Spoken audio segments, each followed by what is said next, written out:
Hey there.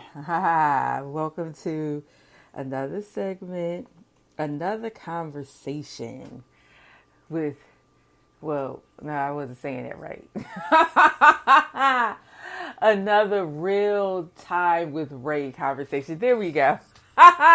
There we go. I be thinking and talking at the same time. It doesn't always work. So,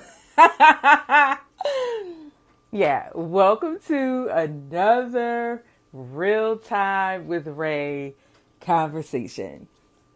And the last conversation we had, we were talking about the millennial mini me, or your millennial mini me. And, granted, some of you don't have millennial mini me's, and that's okay.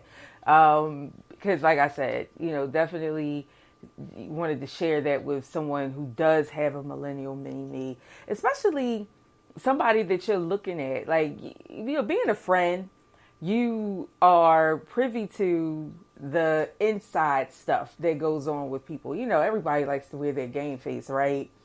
And so, when everybody has on their mask, everybody's, got the game face on, and, they're presenting to the world and everybody else that they've got it all together. You get to see the inside stuff, right? And sometimes you'll see situations with, your friend and their mini me, and you're like, why is she letting this child do XYZ? Why is she letting this child say XYZ or whatever? Well, this is good for you. You can share this with, well, not this one, but the other one, the millennial one, with them. You can share that. But anyway, I don't want to spend all the time, doing a promo for the last conversation. I want to jump into this week's conversation because I am about to step on some toes. But you already know it's in love.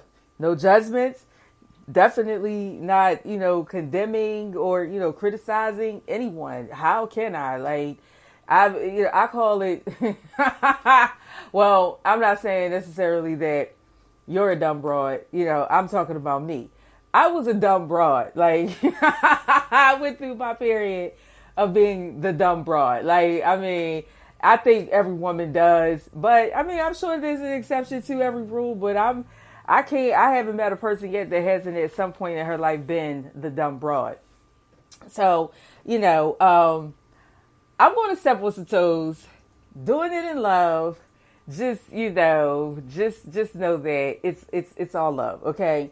So our topic for today is about settling. We're going to talk about you and your man, so because in these conversations, we talk about the real time issues, we have real talk about the real time issues that the superwoman faces with her man, her money, and her mini me, right? Well, you might not even have, I'm using my quotation fingers, have a man.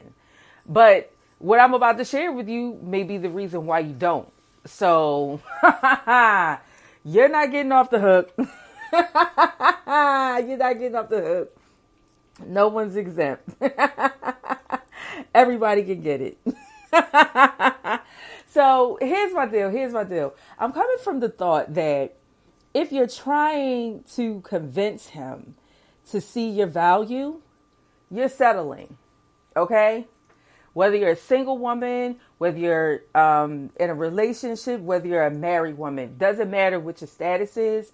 If you are trying to convince your dude or some dude to see your value, then you're settling. So let's talk about the convincing. Let's start right there, because the conversations that I have with women, they don't even realize that it's what they're doing. So let's point out a couple of ways that you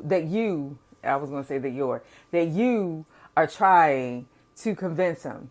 Maybe unaware, maybe very conscious, but either way, stop it. Okay. You got to stop it. If you really want the result, like you're praying, you're asking for advice and all that kind of stuff or whatever because you want a healthy relationship or you want, a dude who's going to act right, be right, treat you right, all of that. Well, to get that result, you've got to do some things and you probably got to do some things differently. So some things that you may be doing unconsciously, I'm going to give you the benefit of the doubt and say it's unconscious. Because, again, most of the conversations that I'm having with women, they're not even really conscious of the fact that they are trying to convince him. Okay, so one of the ways that you're trying to convince him is you're trying to get him to see. You're trying to get him to see you. You want him to see that you do this thing and that thing. You want him to see that you've changed. You want him to see the effort that you're putting in. You're trying to get him to see.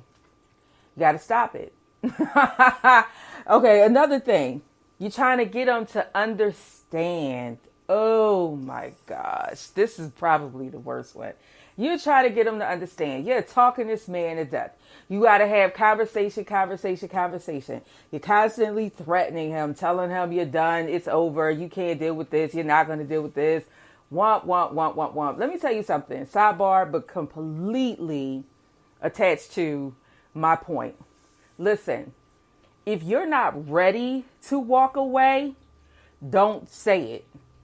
Because what ends up happening is you become the joke. Not a joke, the joke. You become the joke. He's no longer taking you seriously. Your words have no value. None. And you did it to yourself. I told you I was going to step on toes. I did tell you, but let me just say that to you. So yeah, you got to stop trying to get him to understand. It's convincing. It's you attempting to convince him. Let me tell you something about men. And this is just real. And this is factual. How do I know? Well, one, because I don't only talk to super women. I also talk to super men. But bigger than that, I grew up in a house full of men. I was the only female until my daughter came along. But I was the only female in this house with all of these men. And I seen it with my eyes. I saw all of it. I heard all of it. And now, interestingly enough, because no one was teaching me how to be a girl, I was really learning how to tap into my masculine side. I wasn't really tapping into my feminine side, which is where our power is. But we tend to gravitate towards our masculinity, our strength, so much so that we're forfeiting our power. That's a whole nother conversation, but we will get into it. We'll definitely get into it. So anyway, I'm seeing it. I'm seeing all the lies. I'm seeing all the games. And again, it didn't keep me from being privy to it. I was a dumb broad, because no one taught me how to counter. No one taught me how to be feminine. No one taught me how to be the girl. I knew how to be a tomboy. I knew how to act like the boys, which was problematic. There's a lot of stuff that I really had to unlearn. So anyway, yeah. But the point that I wanted to make to you is that they know what they want. They know what they want. You don't have to convince them. And not only do they know what they want, they go after what they want. Okay, let me prove it to you. Did you have sex with him? Did you? I mean, again, no judgments, no condemnation, definitely not trying to shame you. But my point is, you had sex with him. Why? Because that's what he wanted. Okay, do you have the ring? Okay, maybe not. Maybe so, but maybe not. If you don't have the ring, it's because it's not what he wants, which takes me into the other thing about convincing. You trying to get him to want it. Listen, you don't want to do it. You don't want to do it. You're only adding to your frustration. Only adding to your frustration. I'm telling you, but you already know this because you're living it. You're experiencing it. And some of the women that are listening to what I'm saying, they've either been through it already and they're on the other side and they're sitting there like, girl, school them, girl, tell them, girl, help them understand. Yes, because it is what it is. Listen, men know what they want and they pursue what they want. You ever notice that men, want a certain thing in their career, they pursue it, they go after it, they do it because they want it. And so you don't have to make him want you. That's the problem. And so what are you doing when you're trying to convince him? All of the things that you're trying to get him to see, you're trying to get him to understand, you're trying to get him to want. And all of the conversations that you have, all of the words that you're speaking, all of the energy that you're putting out, all that you're really saying to him is that you are not good enough. I know you want the opposite. I know what you're trying to do. I know what you're attempting to do is show him your value. But guess what? You don't have to do that. You really don't have to do that. So here's the deal. Here's a little shift for you. So when I'm coaching and counseling, I don't even really like to use the word coaching, but when I'm counseling, I always share this. What you focus on is what you get. So I want you to stop focusing on what you're doing wrong. Like, oh, I got to stop trying to get them to see. I got to stop trying to get them to understand. I got to stop trying to get them to want. No, don't do that. Focus on what you do want. So what do you want? Here we go. I'm going to share with you 3 things really quickly that you've got to do. 1, let go. You've got to let go. You've got to let go of your way of doing it. Because if you haven't noticed, what you're doing is not getting you the result. It may get you something temporary. He may start paying you some attention. You tell him, oh, I'm done. And then he starts kissing your butt and, y'all have, do all the makeup stuff or whatever. And then he goes right back to it. Why?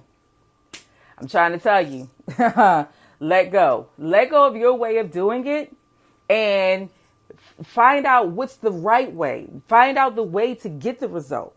Number 2, when you make changes, make those changes for you.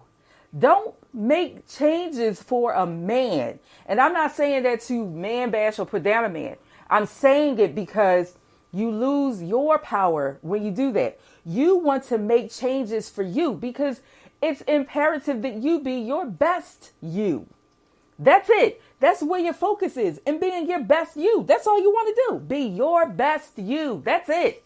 That's it. So if you're going to make changes, change because it makes you a better you, because you are the common denominator in all of your relationships. Other guys come and they go, but you are always there. You're the constant. Okay. So when you develop and become the better you, you're just transferring it to the new relationship, which will help things go a little bit smoother, help things be a little bit healthier if you have to walk away from the old relationship. And then 3, just be. Just be. Let me tell you, men see your value. They see your worth, okay? They do. They see it. You don't have to show them. Just be. Be who you are. Be that funny person that you are. Be that assertive person that you are. Be that confident person that you are. Be that, be who you are. And anything that you need to tweak and compromise on, that's fine. But just be you. Let him see you. Be you. That's it. And so focus on those things. Focus on letting go. Focus on making changes to be your best you. And focus on just being you. Flaws and all. Let me tell you really quickly. Dudes who are into you, they see your flaws. You don't have to be flawless. They know you've got flaws. You don't got to point them out because they can see them. But anyway, listen, I got to wrap this up. But I want you to join in on the conversation show. So these are my thoughts. What are your thoughts? I want you to chime in. Share your thoughts with me. And definitely join me on social media. You can find me at Ray Shared Solutions across social media. Bye for now.